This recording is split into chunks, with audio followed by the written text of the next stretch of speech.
हमारे मुल्क पाकिस्तान में अनफॉर्चुनेटली आए रोज़ सुसाइड अटैक्स और मज़लूमों के ऊपर बड़ी तेज़ी के साथ हमले होना, उनको शहीद करना, बच्चों को यतीम करना, ये बड़ा एक सिलसिला है जो एक अरसे से चल रहा है, जो अनफॉर्चुनेटली कभी भी इसमें कोई लंबा पॉज़ नहीं आया।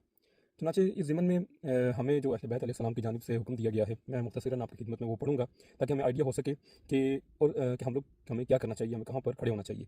चुनांचे इमाम अलैहिस्सलाम अपनी वसीयत में फरमाते हैं, उसीकुम बितक़वल्लाह, मैं आप लोगों को तक़वा इख्तियार करने की वसीयत करता हूँ। वक़ूलू बिल हक़, और हक़ बात कहने की वसीयत करता हूँ। और उसके बाद इमाम फरमाते हैं वअमला लिल अज्र, और सिर्फ अजर के लिए काम करने का हुक्म देता हूँ। सिर्फ हक़ बात आपने कहनी है और हक़ के अलावा कुछ नहीं कहना, चाहे आपको कुछ भी उसकी कॉस्ट बियर करनी पड़े। सिर्फ अजर के लिए काम करना है, किसी को खुश करने के लिए कोई काम नहीं करना। फिर आगे इमाम फरमाते हैं वकूनु लिज़्ज़ालिमि ख़स्मन, और जो ज़ालिम है उसके साथ कभी ना मिलना, जो ज़ालिम है उसके दुश्मन रहना। वलिल मज़लूम है आउना, और जो मज़लूम है उसके क्या रहना, आउना, उसके मददगार रहना, उसके उसके औन रहना, उसके अगवान रहना, उसके नासिर रहना। मैं आपको एक वाक़या सुनाता हूँ कि मेरे एक दोस्त हैं, उनके घर में डेथ हुई। तो कई साल के बाद वो मेरे दोस्त कहते हैं कि जिस वक्त डेथ हुई तो हमने दो तरह के रवैये देखे लोगों के।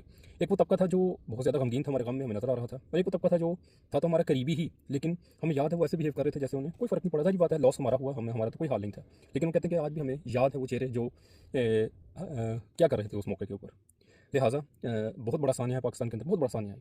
छोटे छोटे बच्चे शहीद हुए, मजलूम हुए, बच्चे यतीम हुए, एक एक घराने से कई कई लाशें उठी।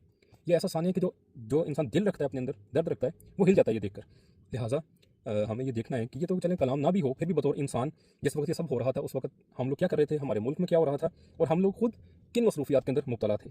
यहाँ पर कुछ लोगों को वाकई सल्यूट करना चाहिए। उन्होंने बताया भी कि जब उन्हें इसकी इतला मिली तो उन्हें हतमन अपने जो थी चीज़ें उनको कैंसिल कर दिया, और मजलूमों के उन्हें आवाज़ में लाई। यही हमें हुक्म दिया गया है कि बतौर इंसान अपने अंदर इंसानियत हम जिंदा रखें, और मजलूम चाहे वो किसी भी रंग का है, किसी भी कबीले का है, किसी भी नस्ल का है, हम उसके साथ मजबूती के साथ खड़े हों, ताकि अल्लाह ताला हमारा शुमार मजलूम की मदद करने वालों में करार दे। क्योंकि मजलूम के साथ खड़े होने का हमें हुक्म दिया गया है। वो मजलूम एक उम्मत भी हो सकती है, एक फ़र्द भी हो सकता है। कभी भी हमें हक बात कहने से नहीं पीछे हटना चाहिए, सिर्फ अजर के लिए काम करना चाहिए। वसीयत है इमाम अलैहिस्सलाम की, जो इमाम ने बेसिकली हमारी ड्यूटी लगा दी है। चुनांचे ये हमारी ड्यूटी है जो इस सारे मामलों के अंदर हमें करनी चाहिए बतौर एक इंसान, और ख़ुसूसन बतौर एक मुसलमान, और इवन अगर हम मानने वाले हैं किसी के, तब भी।